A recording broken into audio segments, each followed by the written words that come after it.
So welcome again for everybody who's just joined us. This is April's Trust Fundraising Let's Chat Trust Fundraising Live. I'm Stacey, for those who haven't been before. I have worked in trust fundraising for nearly 20 years. I've worked for small organisations, large organisations. I've done more than just trust fundraising, but there's always been an element of trust fundraising with what I've been doing. I'm now a trust fundraising consultant with Tree Fundraising, and they're a company that have been around for 14 years. And we specialise in helping organisations that want to give their high value fundraising a boost. So we mostly look after capital appeals, major donors and trust fundraising. So I have a question for you to get us started. Did you have a lovely Easter?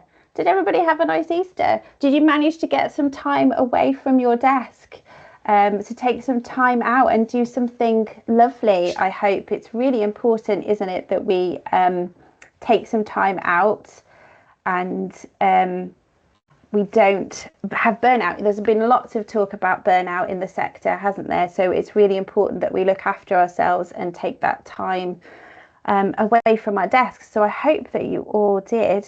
Oh, Holly, you went mad and took the family to Thailand. That is an Easter break and a half. Oh, I hope you had a lovely time. That's taking it to the extreme, isn't it? Taking some time away from your desk.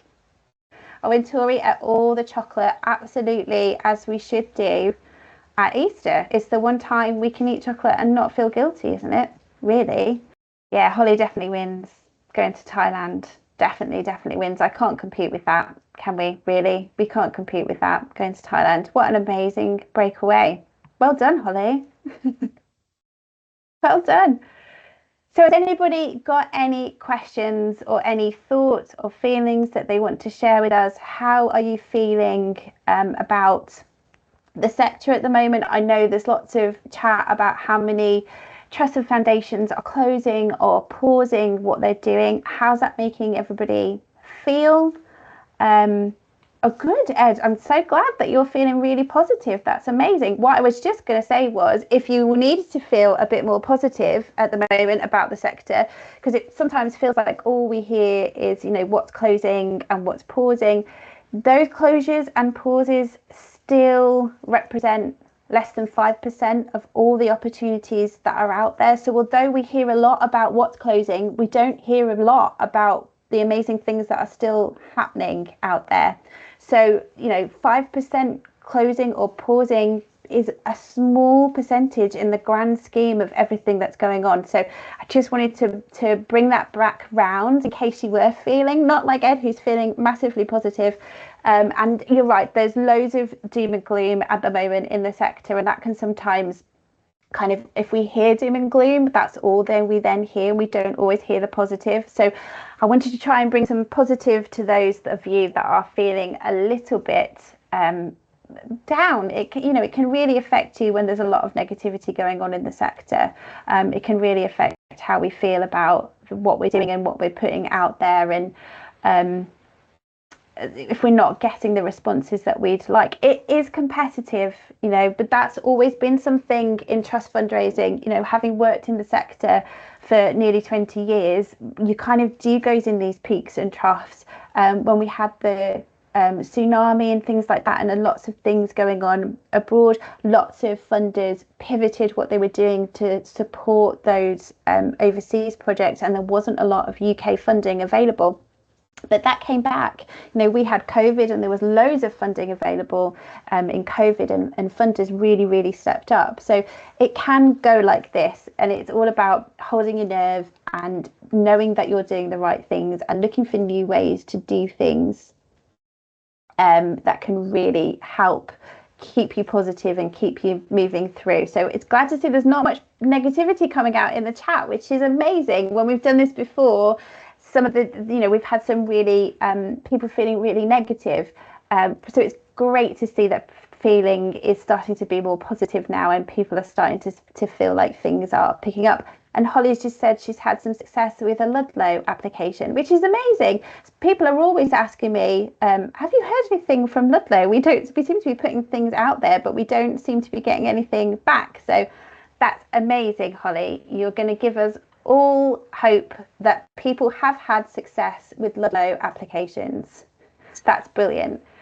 So if you do have any questions or anything that you want to discuss, please do pop them either in the chat or in the Q&A, or if you're feeling brave and want to pop your camera on and ask your question in person, I'm more than happy for you to do that and pop on. I'm glad people are feeling more positive. It's really hard, isn't it? And I think kind of when we were doing these in January and February and March, we were sort of coming up to the end of the financial year for a lot of organisations. So it can feel like you're not going to hit your target or something, and that can start to feel really negative with all the negative stuff that was coming out from the sector. So Nancy says, I'd love to hear about the process for applying to Ludlow as we're about to do this. So for me, it's changed things moving to the Ludlow application portal now, because I don't feel like the Ludlow application is quite as responsive as it used to be when you could apply to the individual trusts themselves. You can still do that through the application portal. If you know the trust that you want to apply to, you've done all the usual checks that you would normally do when you're looking to make an application to a funder, and you know that you align with them really closely, you can still select them and make an application to just them in particular, so everything's aligned with that one particular trust. The process is the same, the form is the same that you fill in, it's just it will get sent and ring fenced to that one trust funder that you want to apply to. So when you go into the funding portal, there's lots of different things that you can choose from. You choose if you want to make a general application or whether you want to make it to one particular funder. And then you go through and answer lots of questions. It's kind of like a version of the Charity Commission in sort of a drop-down box. You go through and you pick what you support, who you support, and answer all of the questions. And then there is an opportunity at the bottom to upload some more information. So I'm not sure whether you can put accounts in there, whether they ask you to put accounts in there. Someone might be able to pop that. Maybe is it Holly, who's done it recently, can confirm or deny that for me. But then it gives you an opportunity to maybe upload your a short case for support or a short beneficiary story or something like that in your additional information. But what you can also do on the Ludlow portal is that you can make a more general application, that if you're not quite sure who you want to go to, because there's hundreds of funders on there now, you can pop in a more general that's not particularly tailored to one trust or another, and that will then kind of do the rounds with all of the trusts that fit the right box, and they will decide whether they want to consider your application or not. So that's a good way of getting in front of more, but then also you're becoming a name in a pile of list of lots of other applications that are out there. So there's swings and roundabouts with both ways. It will be what suits you best. What I will say, if you put a more general application in, just like you would with any kind of trust funder, make sure you go back in, update anything that you need to, maybe after 4, 5, 6 months, but also remove those ones that aren't no longer looking for funding, or where things have changed a lot and you might have to resubmit what you're doing. Don't leave it on there for forevermore.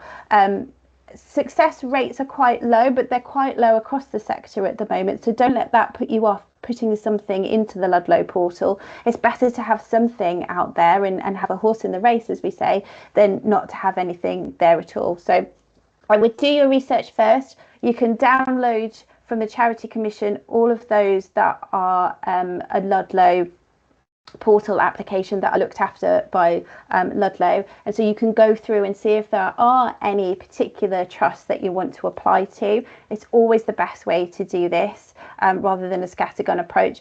but because of the way that the application portal is set up, you can put those more general applications out there and just have something always sat there that people can have a look at when it comes around to. So there are two different ways that you can do that. So I hope that's helpful, Nancy.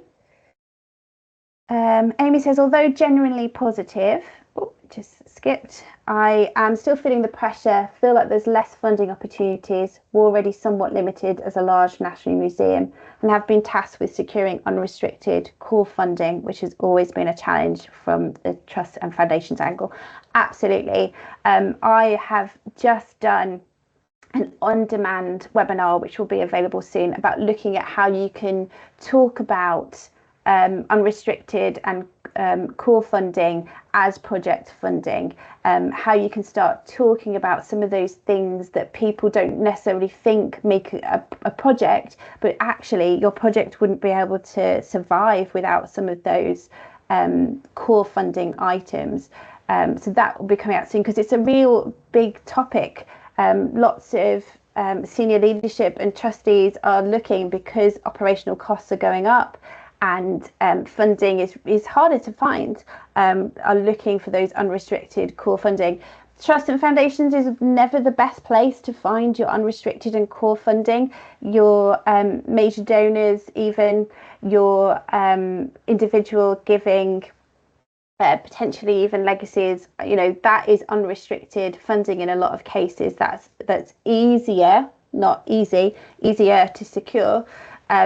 But there are ways of looking at your core unrestricted funding and seeing whether those fit in with your projects. But yeah. Oh, and Holly's just said that her Ludlow application was for a specific project, but not to a specific trust. So that goes back to, again, if you put something out there like Holly, you never know what's going to happen. And she said, we spent quite a bit of time putting together a 4-page supporting document, so showcasing the work. And I think that if you're applying to, in a more general way, to a specific project like Holly did, but not to a specific trust, having that supporting document to go into the Ludlow portal is really, really helpful. So Carrie says, we're struggling quite a bit too, as Age UK London is a campaigning charity for older people. We're quite niche and completely different from all the other borough-based Age UKs or national UKs. Funders see us as political, which we're not, and many trusts and foundations exclude campaigning. Yeah, they absolutely do. That's really difficult. Is a campaigning charity. Yeah, it's really hard, isn't it? Because you think trusts and foundations, or just in general, supporters would want you to be championing for older people. There's been lots of talk in the press, hasn't there, about older people losing their winter fuel allowance, and that they don't necessarily have anybody that can speak for them about these topics. WASPy women that are losing some of their pension and haven't been paid what they should have been. So you think something like that, where you actually are looking after the benefits of older people, that would be something trusts and foundations. But I think they get campaigning and they think about politics, and they think about things that they don't want to get involved with. They want to stay quite neutral. Yeah, that's really tricky. I'm guessing, you're talking about some of the other stuff that you're doing on your social media and in your comms outwardly, that might help start changing that narrative for trusts and foundations. More trusts and foundations are now looking at social media, particularly LinkedIn, to see what's happening there and to see what's being said with potential people that they might want to fund. So I guess making sure that you've got the right kind of information out there that takes you away from that campaigning charity and highlights the impact of the work that you're doing, and that you've had to start changing that narrative, might be really useful for you. I'm sure you're already doing all of that good stuff. But yeah, it's really tricky, especially when a trust and foundation might just have it in their head that that's what you do, rather than it being the reality. But I think relationship building with trust funders is really, really important. It's always been an element of trust fundraising, but it's becoming more and more important now as the application the applications have become so much more competitive. And I think being able to build those relationships with funders and get yourself known out there more before you even start to put in an application is becoming even more important, and it's really something that we should all be doing now. We shouldn't, as far as possible, we shouldn't be sending cold applications out. Oh, thanks, Cherie. That's a really good one, the John Ellerman Foundation. That might have some potential for you. And if you haven't, the Charity Excellence Framework, I'm sure you've all come across this before, is a really good resource for looking at organisations that can support you. And I think you can even choose something about campaigning in there as well. So there might be a few little gems in there that you might not have come across. I'm sure you have, Carrie, because when you're looking for funding, you mostly explore everything, but it might be a good way to just have a little look what's out there for you. Yeah, it's really tricky if they've got a particular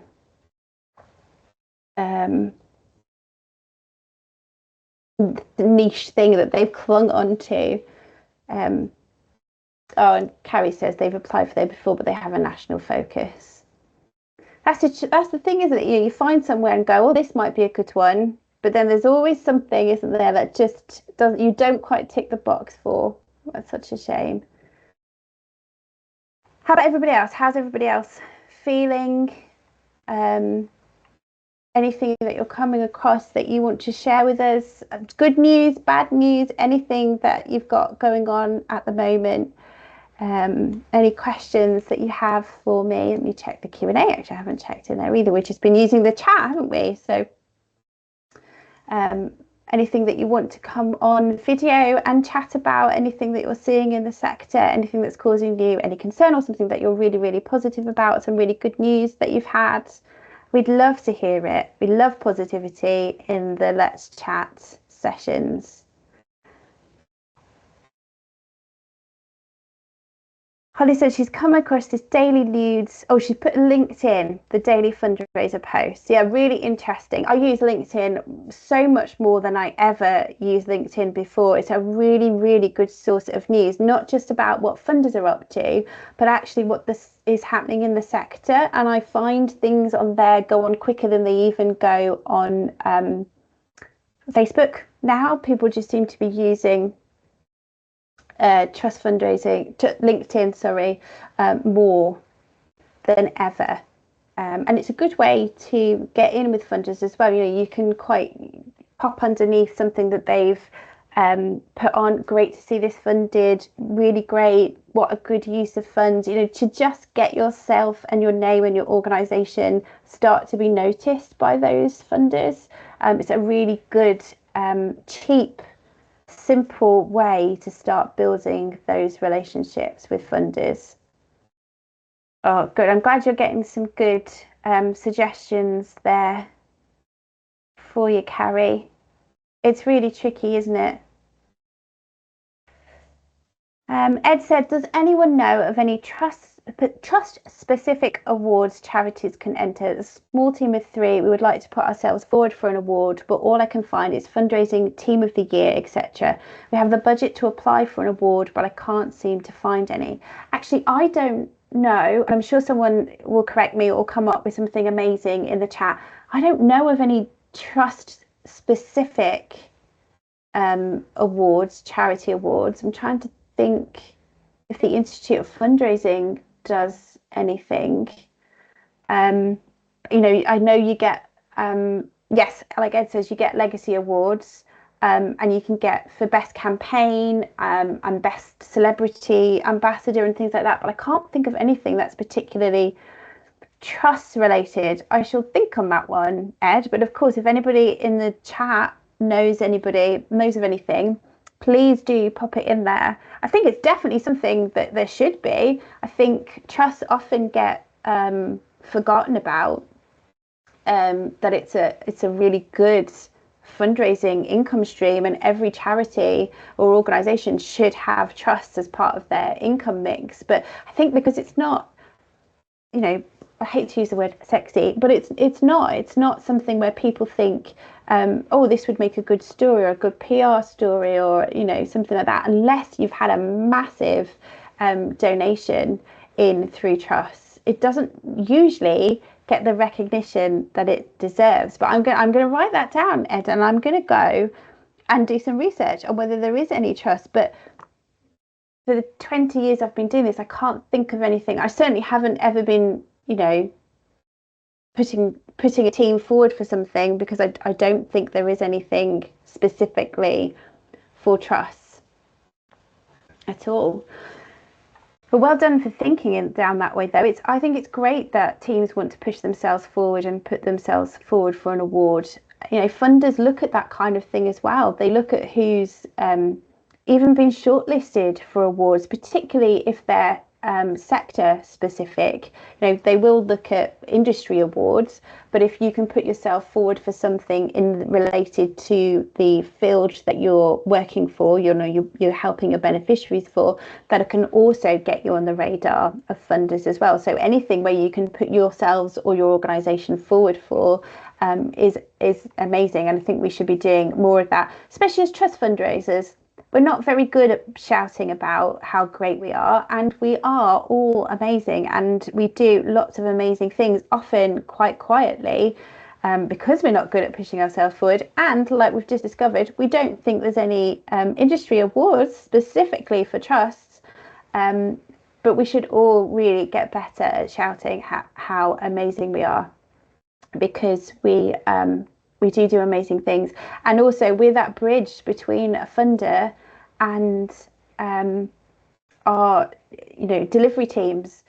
We should be involved, and I'm really passionate about this. If anybody's been on one of these chats before, about us as trust fundraisers being involved in the design of any project that is supposed to be fundable, because we know what appeals to our funders.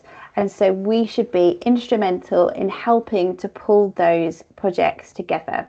And I'd love to hear from you, whether you're involved in the project building stage, really grassroots, whether you've had the chance to be involved in that. I really hope that you do. I don't hear very often that trust fundraisers in particular are involved in that side of things. But I think it's really important that we are involved in those. Because we absolutely speak a funder's language, and can help construct those projects to make them really fundable, things that the delivery teams might not even have thought of when it comes to pulling those together.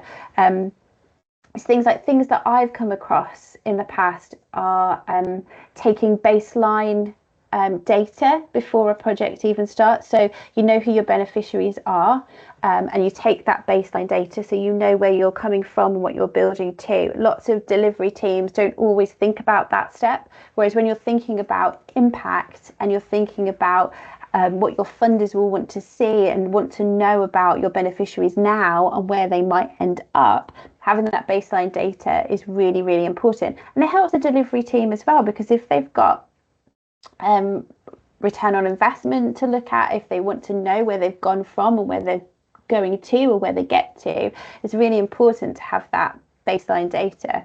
So it can be really simple things that you think people would always know about, but as a funder, as a fundraiser, trust fundraiser, we're really in a good position to bridge that gap between what we're doing and what a funder wants to see. So it'd be really interesting, actually, if you're involved in the development of those projects.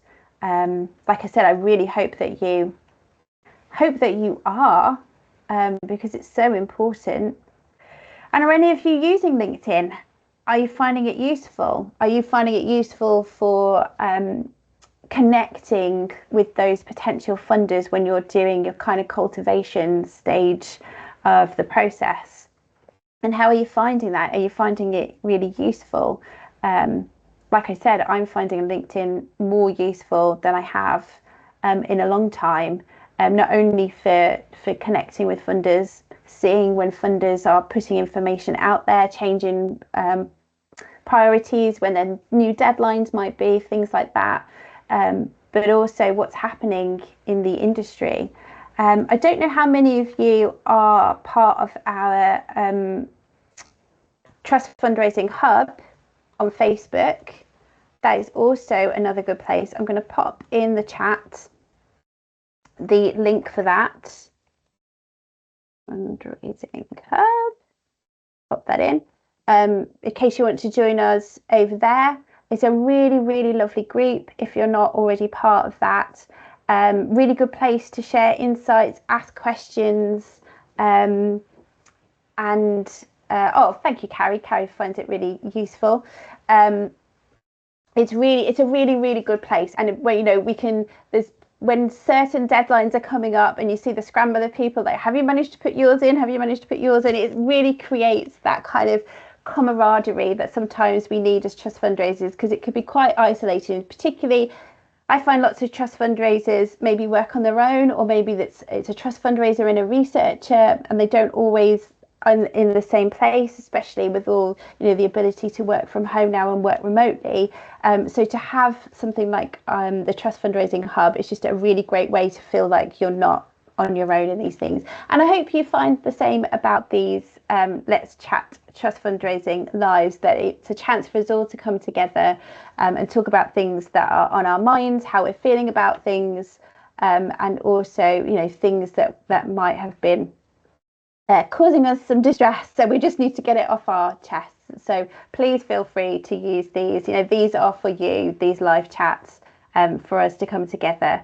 I am trying to pull together some on-demand webinars that are looking at topics that might be interesting to you, to see where we all are, and to just expand on our learning. So if there's any topics that you'd like to see covered in those, at the moment I'm looking at prospecting, so how to find the right prospects and how to approach them.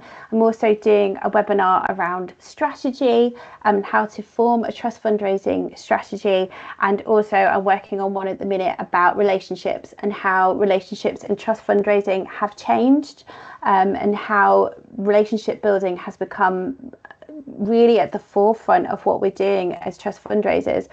I remember when I started 20 years ago, it was really hard to get in front of a trust fundraiser. It was often a solicitor, an administrator. They never had a phone number available. If you were lucky, you might have an email address, but you very rarely had any interaction with them. And that's really changing now. Lots of trusts are becoming more proactive, not only in the way that they source their own people to support, but also that they're encouraging you to get in touch for pre-application contact. And we should really all be taking advantage of that, and using that as a way to ask those questions that we might need to know a little bit more about. You know, make sure that we're touching base with a potential funder before we put in that application. It's really, really useful, and has completely changed from when I first started in trust fundraising.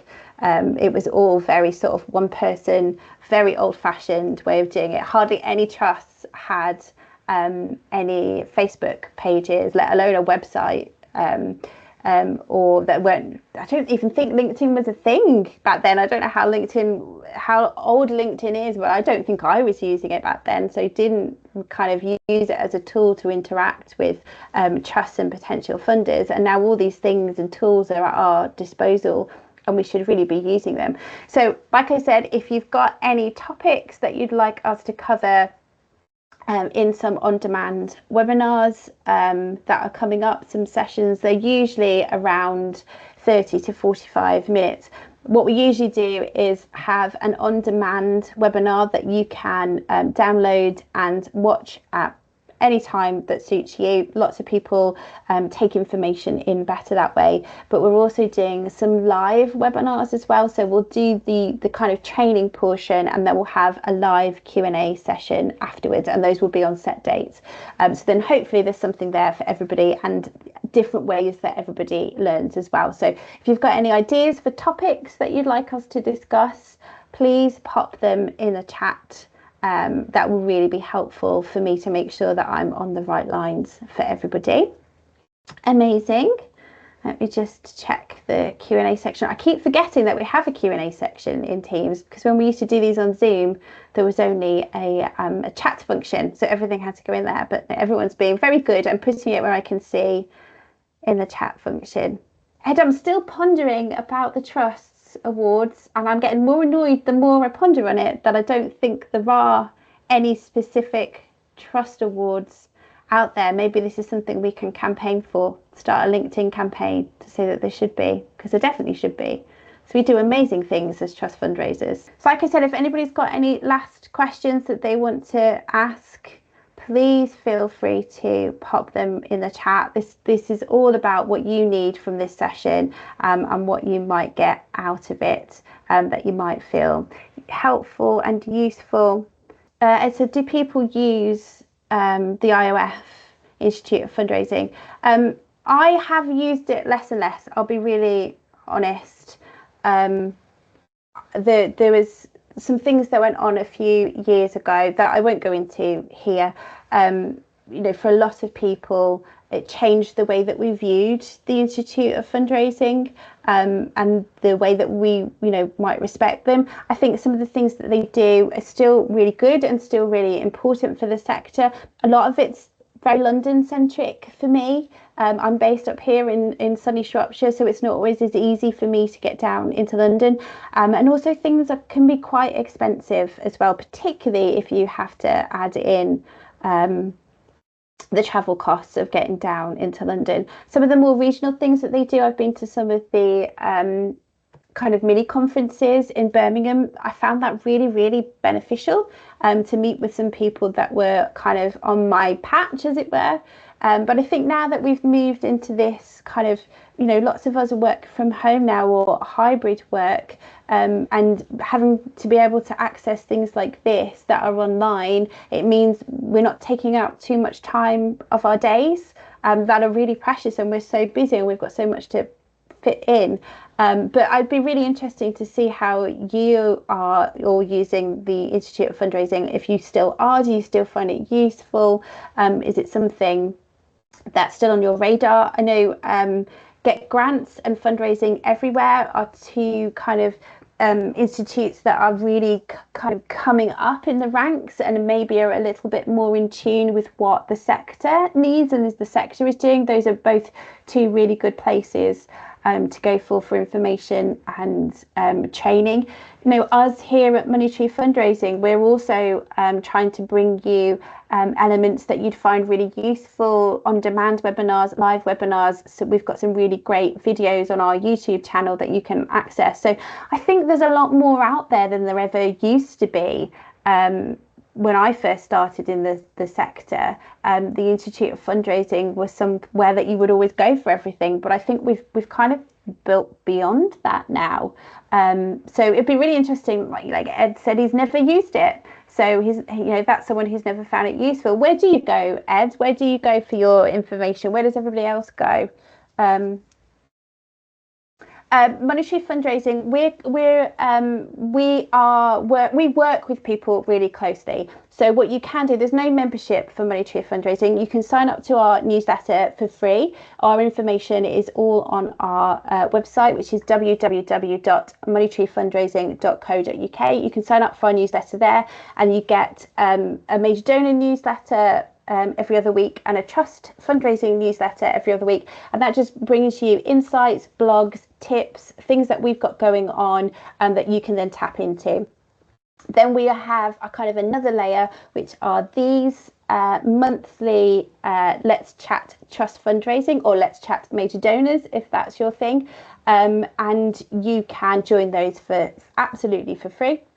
We've got some free Trust Fundraising 101 short webinars on our YouTube channel, which you can link to from our website. Those are really good for people who are just starting in trust fundraising. It goes through the real basics of what trust fundraising is and takes a look at the trust fundraising landscape, so you know what you're letting yourself in for. You can set those expectations either with yourself or internally, when you're looking at just starting in trust fundraising. And there's also a free Trust Fundraising 101 handout that goes along with that looks at the 8 steps of trust fundraising, so you know that you've got everything set out. And then we also do some on demand, like I was talking about, and some live training sessions as well. Those are paid for, but we try and keep the cost down really low. And the good thing with our on demand sessions, which are £30 plus VAT, it means that more than one of you can watch those at a time. You can watch them at your own pace. You can watch them with your trustees, with your senior leadership team, so they can get an understanding of what you're working with, what you're working against sometimes, and the positive things that trust fundraising can bring. So that makes them really affordable. Our live webinar sessions are £37.50 plus VAT, and that's just because they contain that live Q&A at the end. So you get that extra burst of knowledge and you get to ask any pressing questions that you have kind of there and then.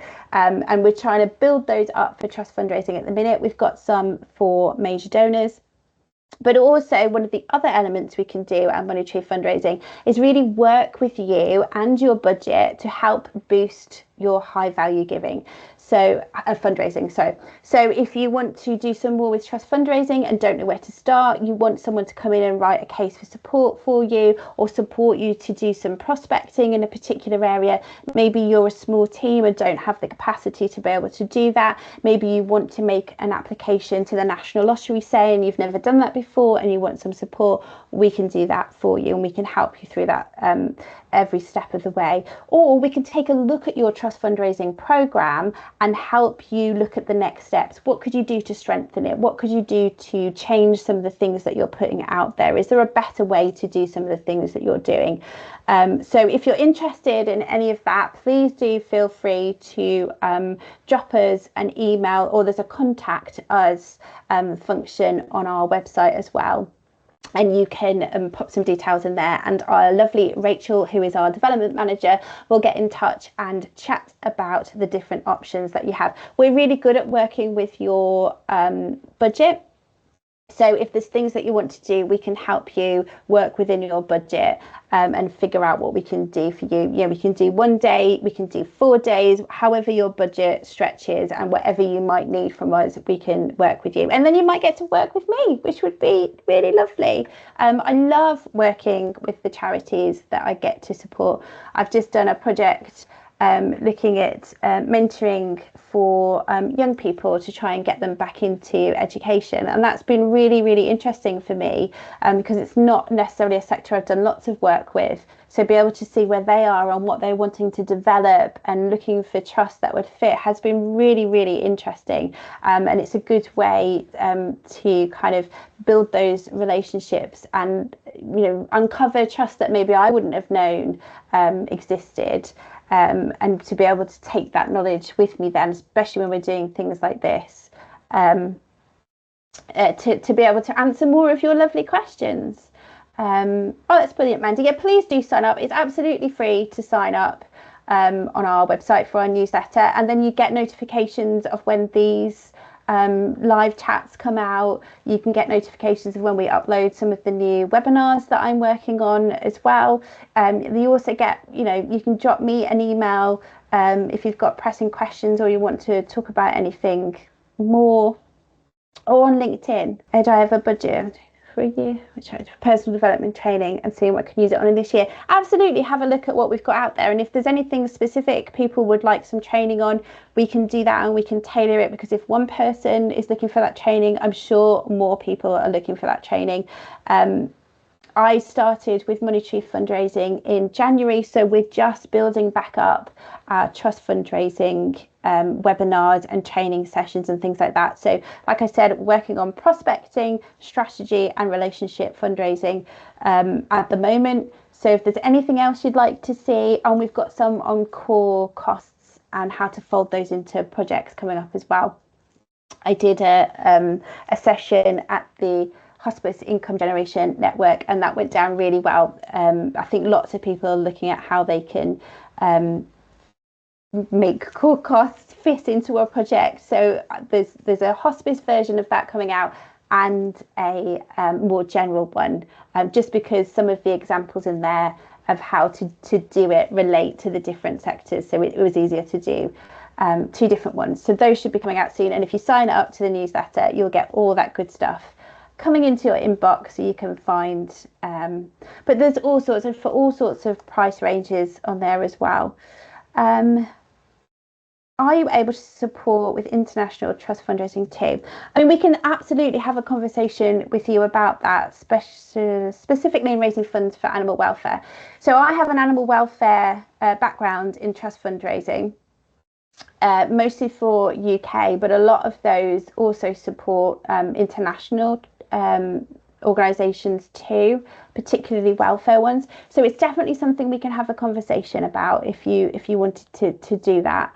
And see what we can help you with there. If you drop us a note, like I said, Rachel, who is lovely, you'll love Rachel, we'll get in touch and we can have a look at what we can do to support you and what fits within your budget really. But we're a really useful tool. You know, lots of people aren't investing in new team members for trust fundraising, particularly at the moment, because the sector feels quite volatile in trust fundraising. So lots of trust fundraisers are trying to do their best with what they've got, and you know, it can really lead to burnout, and I don't want that for any of you. So being able to work with monetary fundraising and use the resources that we have, the manpower that we have, without your organisation having to commit to taking on a new role, you know, with all the increase in national insurance and wage rises and cost of living and all of that, it can be quite difficult to make that investment at the moment. So to being able to use monetary fundraising as kind of an extension of what you're doing, so we can focus on something really specific for you. I've just done a project where I've looked at funders in Manchester, so they can go on and do something that they want to do while I do that. It can be really beneficial. It can really help you. Carrie says, has anyone applied to the 4? The 4 are amazing. Mandy says, Carrie, I have a few years ago and was successful for a small veterans charity. The 4 are really good. I would encourage everybody to have a little look and see whether they fit within the 4, because they will often help with those causes and projects and kind of money that other people wouldn't normally do, and also they often help with support that you wouldn't get elsewhere. It's really competitive because of that kind of more kind of unrestricted looking at what you're doing and how they can, what's the word I'm looking for, infrastructure, how they can support your infrastructure, and how they can, yes, Mandy, great pro bono support afterwards. This is particularly for small charities as well that wouldn't necessarily be able to access that information, that wealth of information that you get afterwards and that support you get afterwards. Who's the other one who's really good at that? Garfield Weston, they're really good at that as well. They have that really good pro bono support afterwards, that you just wouldn't get anywhere else, particularly as a smaller organisation. So I would encourage everyone to always have a look at the 4 and see whether you meet their criteria for what they're looking for. It's definitely worth having a little go, or at least having them on your radar to have a look at. But if anybody else has any knowledge on the 4 for Carrie, that would be really great. Thank you, Mandy, for letting us know that you were successful. Well done. Even if it was a few years ago, well done for being successful. That's amazing. So is there anything else anybody would like to have a little chat about? Any questions anybody has?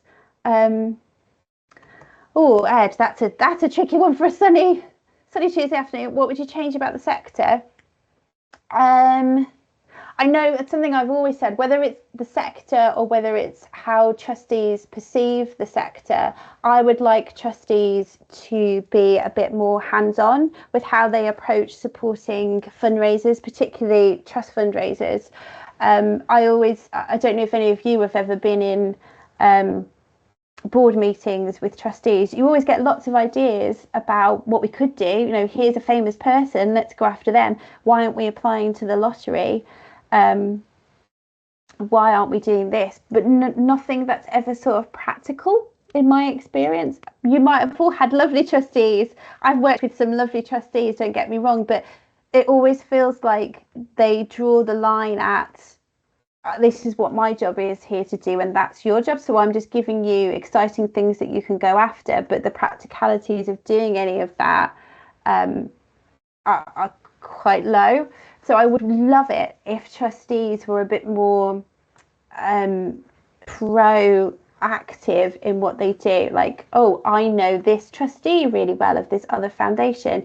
Shall we see if they fit? And shall we see if they, we want to have a chat about them, or I want to organise a ball for you, or, really proactive things that take the pressure off your shoulders as a fundraiser, and just give you that support that you need, and not just feel like they're adding to your pile of work. Then sector wise, I would like to see more organisations work together. I think the sector has expanded enormously over the last couple of years, particularly after COVID, when lots of smaller organisations popped up to help with some of the frontline things that needed doing, which is amazing. And I absolutely commend people that do that. But I think what that's done is made the sector more competitive. And I think that then doesn't help when we're looking for funding to keep all of those smaller organisations going, and that's, like I said, makes it more competitive. And then you hear all these awful stories about small organisations having to close because they don't have the funding, whereas I think if we thought more smartly about it, there are ways we could all work together as organisations to strengthen what we're doing, and amalgamate if we need to, but bring all that knowledge together. We quite often don't need lots of small organisations doing things. They do amazing things, but if we work together, I think that would change the sector and free up some of those funding opportunities for us. And infrastructure, some of the smaller organisations that popped up during COVID, there's less and less infrastructure support for them out there now. The Small Charities Coalition, places like that closed because they didn't have enough funding to be able to keep going.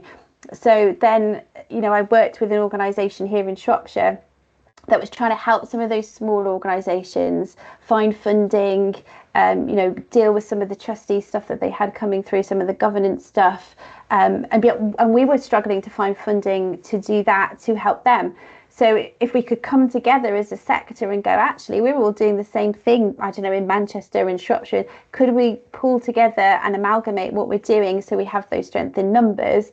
That might help take some of the pressure off the sector. And again, I'm not taking anything away from those amazing small organisations that are doing things, but they are really struggling at the moment. So to be able to come together. And I think not being so London centric in some of the things that we do as a sector. It's definitely changed, don't get me wrong, but I think we're such a diverse sector now. And that we, can have that ability to work from home and, work from Thailand if we wanted to. I think we need to be better at not doing everything sector related in London or in the South.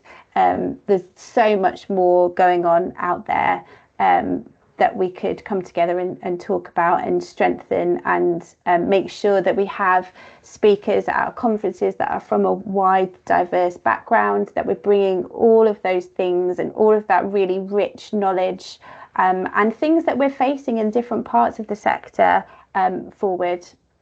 Would also be amazing. But, pop everybody else's thoughts. That's just my thoughts. It's just the way that things that I've seen over the last 20 years that are really helpful. Yes, Helen, that celebrities, etc., an oldie but an absolute goodie. Yeah, funny things non-fundraisers suggest to fundraisers. I come back to that a lot because it does make you funny. And it also makes your heart hurt a little bit because you know that you've heard some of those things in some of the trustee meetings or meetings with potential supporters that you've had. That just think we have magic wands and that just because a celebrity exists, they will support our cause. But we laugh at these things, don't we? Hey, as fundraisers, yeah, really good one. So if that's everything from everyone, I will let you go and enjoy this glorious sunshine. I hope you've all got something lovely planned, even if that's just eating your lunch outdoors for today or for the rest of the week. I think it's supposed to be nice. Thank you so much for your insightful questions. It's always lovely to hear from you all, and I hope to see you again next month. Let me just pop next month's link. That's like, wow, that is a bigger link. I'm just going to post it. That's our Let's Chat Trust Fundraising Live for May, which is on the 20th of May. Because of half term, I know a lot of you will be out and about doing good things. So we've moved it a little bit earlier than it normally would. So I hope to see lots of you next month. Bring your lovely questions and your positivity like you have today, and I look forward to seeing you all then. Take care, everyone. Have a lovely afternoon and rest of the week. See you later. Take care. Bye.